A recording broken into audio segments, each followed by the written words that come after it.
They called it the deadliest fighter of the Pacific War. For every American pilot who climbed into its cockpit, the odds tilted sharply in their favor. The numbers still sound impossible today, a kill ratio of 19-1. The aircraft was the Grumman F6F Hellcat, a machine forged not in luxury, but in urgency. Rushed into service after the disaster at Pearl Harbor, it was designed for one purpose only: to hunt the Zero, Japan's legendary fighter that had terrorized the skies of the Pacific. And yet, the Hellcat wasn't sleek or elegant. It was heavier, bulkier, almost brutish. On paper, it shouldn't have been able to outfly its enemy. But history would prove otherwise. Because behind that blunt nose and thick armor, the Hellcat carried something far more decisive than speed or beauty.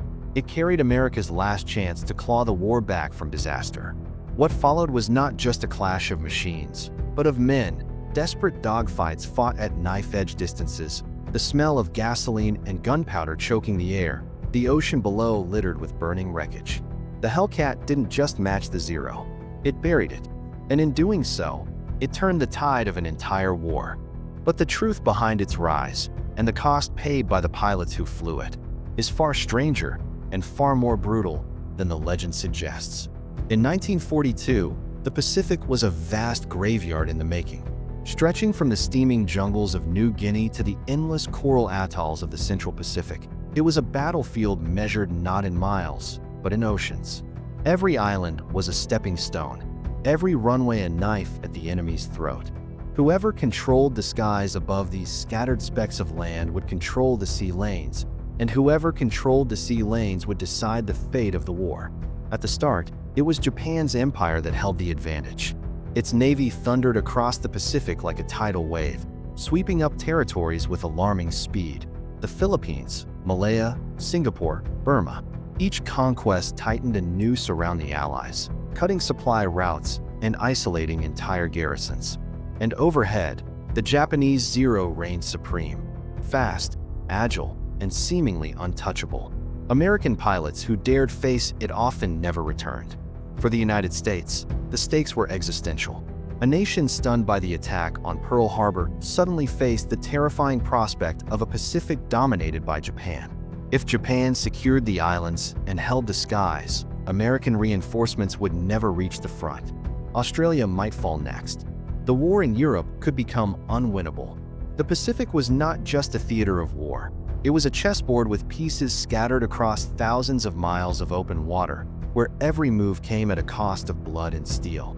And in that vast expanse, one truth was clear: victory would not come from ships or tanks, but from the wings of the fighters above. And so, the Allies placed their hopes on a new machine, one still unproven, still untested, but destined to decide the skies. The story of the Hellcat begins not on the front lines, but in design rooms lit by the dim glow of drafting lamps. In 1941, before Pearl Harbor even burned, Grumman engineers were already sketching a replacement for the aging Wildcat, a fighter that had proven brave, but fatally outmatched by the Zero. The Wildcat's stubby wings and underpowered engine had left American pilots fighting uphill, relying on tactics of teamwork and desperation rather than raw performance.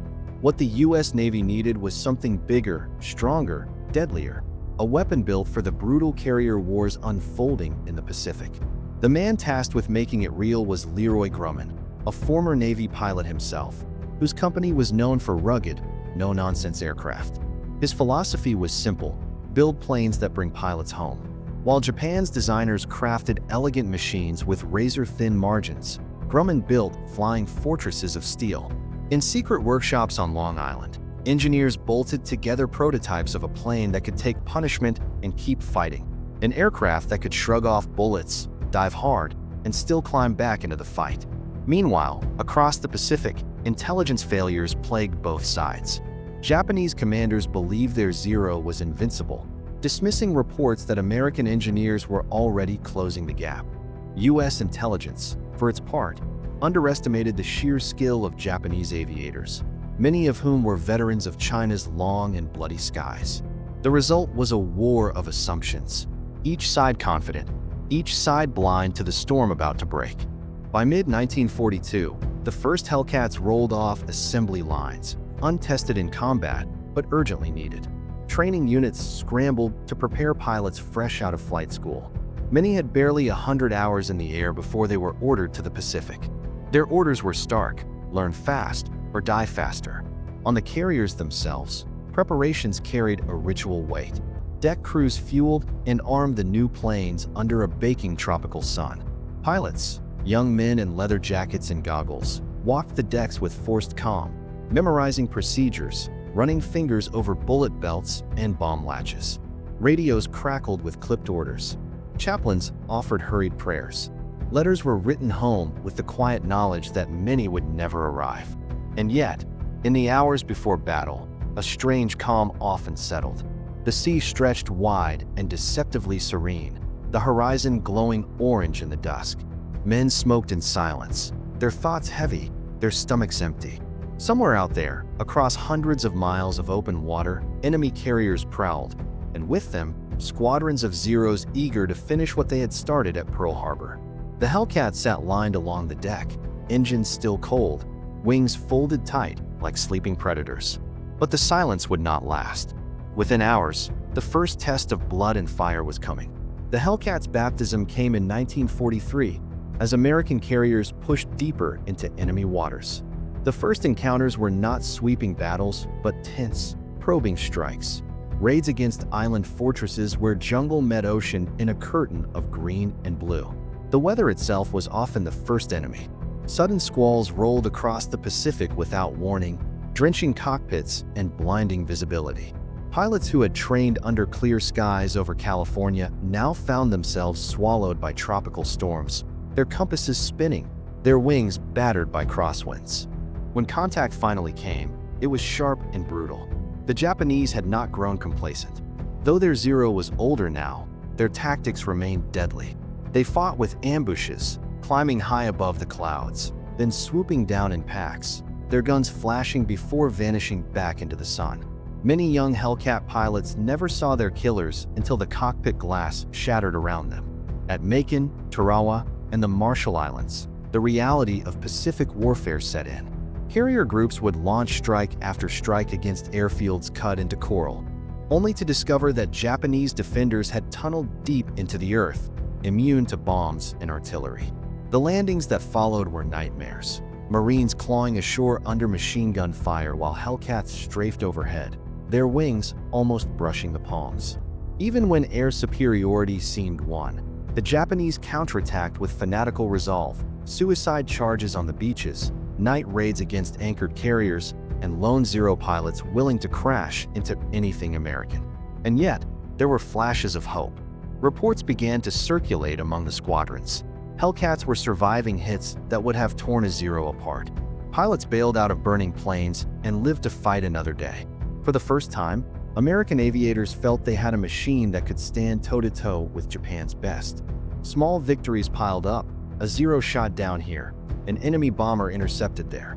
The men began to whisper about the kill ratios, numbers that seemed too good to be true. But beneath the surface of these early triumphs lurked a darker truth. The Japanese were adapting, shifting to new strategies of attrition and sacrifice. Their pilots fought with a desperation that unsettled even hardened veterans. And for every island won, another lay ahead, waiting, fortified, and ready to bleed the invaders dry. The Pacific was a chain of stepping stones, but each stone was sharper than the last, each battle more savage. The Hellcat had proven itself a worthy predator, but the hunters were about to find themselves in seas darker and bloodier than they could ever have imagined. The true storm, the great carrier battles that would decide the fate of the Pacific, was only just beginning. June 19, 1944. The Philippine Sea. The ocean was calm, the sky cloudless. It looked like any other morning in the Pacific. But beneath that horizon waited the largest carrier battle in history, and the Hellcat's defining moment.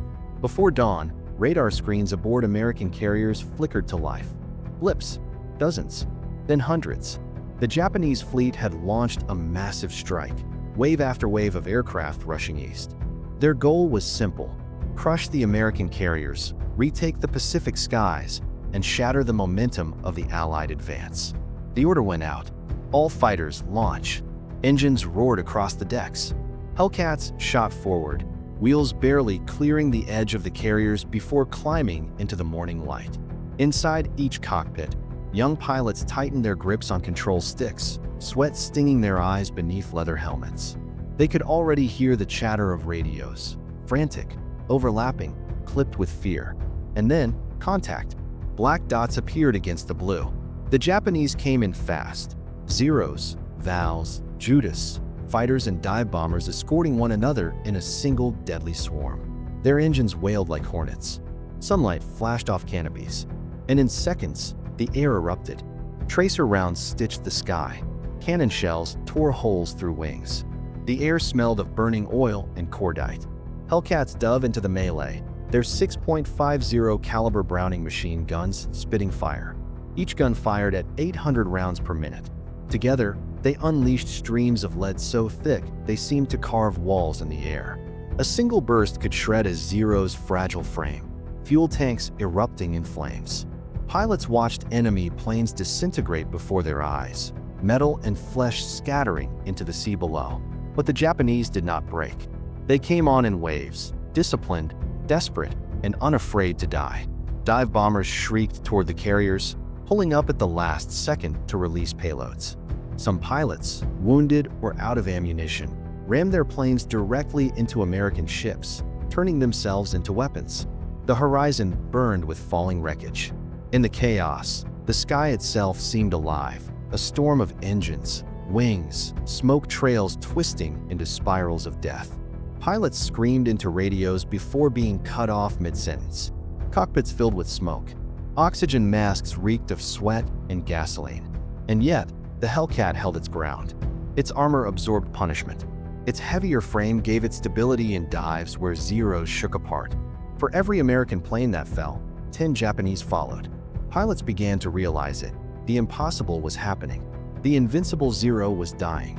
By midday, the sea below was littered with debris.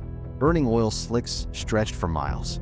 Survivors clung to rafts, their cries drowned by the rumble of engines overhead. And still, the Hellcats flew, wave after wave intercepting Japanese formations before they could even reach the fleet. The battle would become known as the Great Marianas Turkey Shoot. In one day, American Hellcats destroyed nearly 300 Japanese aircraft at the cost of barely a few dozen of their own. A lopsided slaughter so extreme that even veteran pilots struggled to believe it. For the Japanese, it was more than a defeat. It was an extinction. Their finest aviators, the men who had terrorized the Pacific since Pearl Harbor, were gone, killed in the firestorm or swallowed by the sea. What remained were hastily trained replacements, boys with barely hours in the cockpit, no match for seasoned Hellcat squadrons. For the Americans, the realization settled like a weight in the chest. The tide had turned. The Hellcat had not just won a battle. It had broken the back of Japan's air power. The Pacific skies no longer belonged to the Zero. They belonged to the Hellcat. By nightfall on June 19th, the thunder of battle faded into silence. The sky, once alive with fire and smoke, was empty again. Only the ocean bore the scars. Oil slicks stretching across the waves, the twisted remains of aircraft drifting like grave markers, and the faint glow of fires still burning on the horizon. The numbers told the story with brutal clarity. Nearly 300 Japanese aircraft destroyed in a single day. Only 29 American planes lost. For Japan, it was more than a tactical defeat. It was the shattering of their last hope for air supremacy. The cost, however, was not bloodless. Dozens of Hellcat pilots never returned. Some vanished in the chaos, their planes swallowed by the sea. Others went down in flames, leaving nothing but smoke trails to mark their final moments. On the Japanese side, the losses were catastrophic. Not only machines, but the irreplaceable core of their veteran aviators, men who had carried the rising sun across the Pacific since 1941. Among the fallen were seasoned squadron leaders, their names etched into Japanese war records, but remembered only faintly in the West.